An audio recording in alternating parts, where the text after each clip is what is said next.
Más en primera página, ahora con la actualidad internacional. Una de las noticias más importantes de la última jornada fue que la Organización Mundial de la Salud aprobó este martes un acuerdo histórico para prevenir y responder mejor a futuras pandemias. Esto lo hicieron los países miembros del organismo de Naciones Unidas.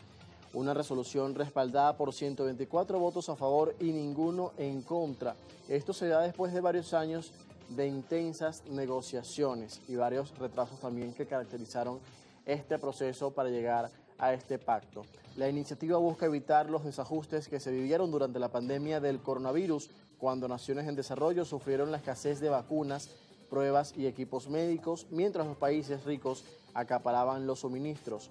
Bajo el nuevo pacto, cada laboratorio que se adhiera debe reservar el 20% de su producción de vacunas, tratamientos y diagnósticos para la Organización Mundial de la Salud. Al menos la mitad de ese volumen se donará y el resto se ofrecerá en precio accesible a los países que lo necesiten. Estados Unidos, que se retiró de la OMS por decisión de Donald Trump y cuya salida será efectiva en enero, no participó en estas votaciones ni envió tampoco delegados, después de haberse desentendido de las negociaciones en los últimos meses. Amigos, ahora revisamos información de sucesos en Norteamérica porque dos funcionarios que trabajaban para el Ayuntamiento de Ciudad de México fueron asesinados durante la jornada de este martes, según pudo confirmarse en la prensa local. Se trata de la secretaria personal de la alcaldesa de Ciudad de México, así como un asesor de ese gobierno. Los dos eran miembros del partido Morena, de la presidenta Claudia Sheinbaum, quien se refirió de esta manera tras conocerse este asesinato. Con apoyo del Gobierno de México, ya realizan las investigaciones correspondientes para determinar el móvil de la agresión. Además, se realiza el análisis de las cámaras de videovigilancia en la zona para identificar a los probables responsables que se sabe viajaban a bordo de una motocicleta. El ataque ocurrió en Calzada de Tlalpan, una avenida que une el centro con el sur de la capital. El último incidente similar fue en junio de 2020, cuando el actual secretario de Seguridad Pública Federal, Omar García Harfuch, resultó herido en un ataque a balazos en calles de Ciudad de México. Más en la parte sur de nuestro continente, el exmandatario boliviano Evo Morales quedó oficialmente fuera de las elecciones presidenciales que se van a celebrar el próximo mes de agosto en Bolivia, tras no poder inscribir su candidatura a tiempo. Así lo confirmó este martes el Tribunal Supremo Electoral. Morales intentó registrarse a última hora por el Partido de Acción Nacional Boliviano, pero el organismo informó que esta formación carece de personalidad jurídica. El líder indígena que gobernó Bolivia de 2006 a 2019 y renunció en febrero al movimiento al socialismo, no puede salir de la región del Chapare debido a una orden de captura por un caso de trata de menores, una acusación que él rechaza. Además, el Tribunal Constitucional confirmó que Morales está inhabilitado para competir por un cuarto mandato, tras haber ejercido la presidencia en más de 2 ocasiones. Vamos ahora al Medio Oriente y la respuesta también de varios países occidentales sobre la guerra entre Israel y Hamas en la Franja de Gaza. Pues el gobierno británico del laborista Keir Starmer confirmó este martes que suspendió las negociaciones comerciales con Israel debido a la intensificación de la escalada bélica contra Hamas y las consecuencias de ello para los palestinos ante el agravamiento de la crisis humanitaria en la Franja de Gaza. El gobierno del laborista Keir Starmer, que además convocó a la embajadora israelí en Londres, reaccionó hacia la intensificación de la ofensiva de ese país en la Franja de Gaza.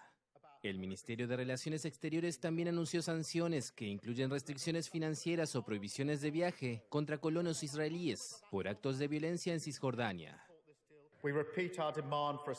Reiteramos nuestra exigencia de un alto al fuego como única vía para liberar a los rehenes. Reiteramos nuestra oposición a los asentamientos en Cisjordania y reiteramos nuestra exigencia de aumentar masivamente la ayuda humanitaria a Gaza.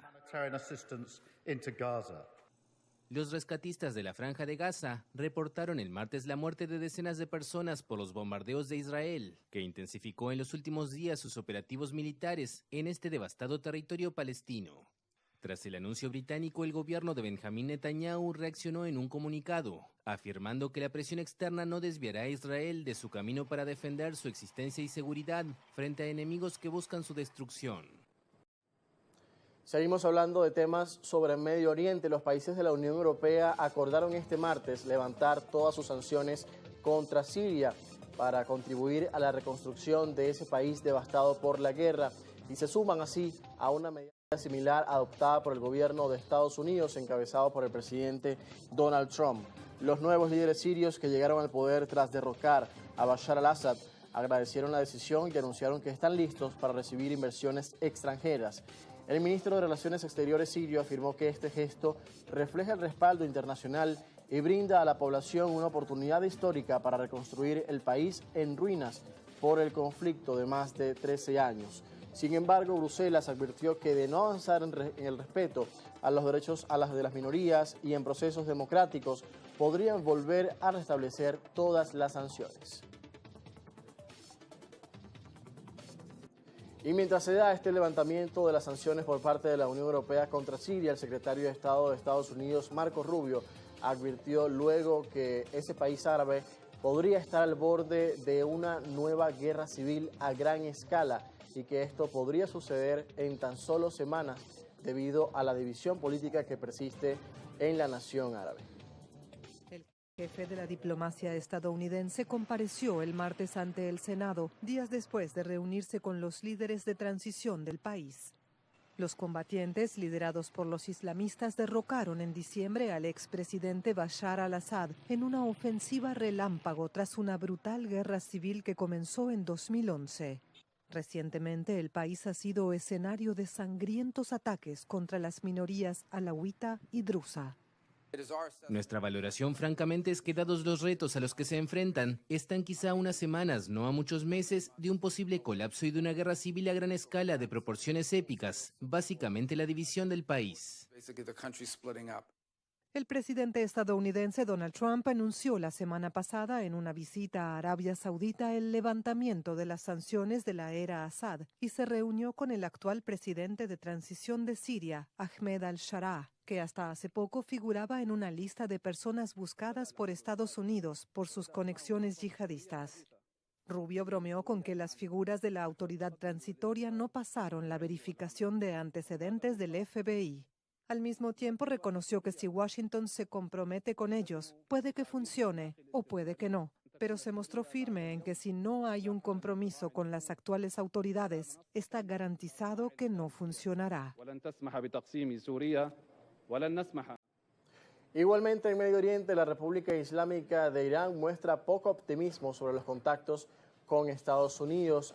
Así lo ha demostrado el líder supremo de Irán, el Ayatolá Ali Khamenei, quien dijo que no espera mucho de estas conversaciones y negociaciones entabladas con Washington sobre su programa nuclear. Igualmente advierte que seguirá enriqueciendo con o sin acuerdo. Vamos a ver lo que dijo el líder supremo iraní. 4 ciclos de diálogo con la mediación de Omán desde el 12 de abril. Los contactos de más alto nivel entre estos dos países desde que Estados Unidos se retiró unilateralmente del acuerdo internacional sobre el programa nuclear iraní durante el primer mandato de Donald Trump. Irán defiende que los fines de su programa nuclear son exclusivamente civiles, aunque Estados Unidos y otras potencias occidentales temen que Teherán busque desarrollar un arma atómica y alertan de que se acerca al nivel de enriquecimiento de uranio necesario para ello. Decir no permitiremos que Irán enriquezca es un gran error. Nadie está esperando el permiso de nadie. Irán enriquece uranio al 60%, muy por encima del límite del 3,67% establecido en el acuerdo internacional alcanzado en 2015 con Estados Unidos, Rusia, China, Francia, Reino Unido y Alemania.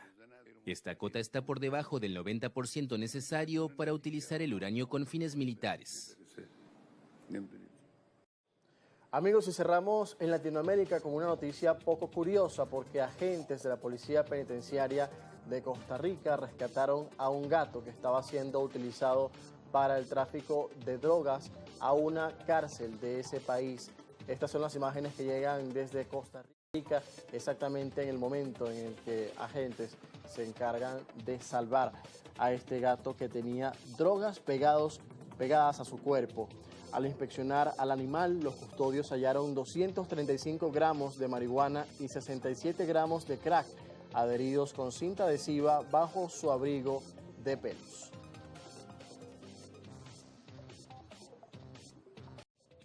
Bueno, cosas que pasan en el mundo y también lo que evidencia algunas veces las cicatrices que tienen algunos sistemas en el mundo. Amigos, nos vamos con esta información a una nueva pausa aquí en Primera Página. Hacemos un alto en información internacional y después de comerciales comienzan las entrevistas aquí en su primer punto informativo. Ya regresamos.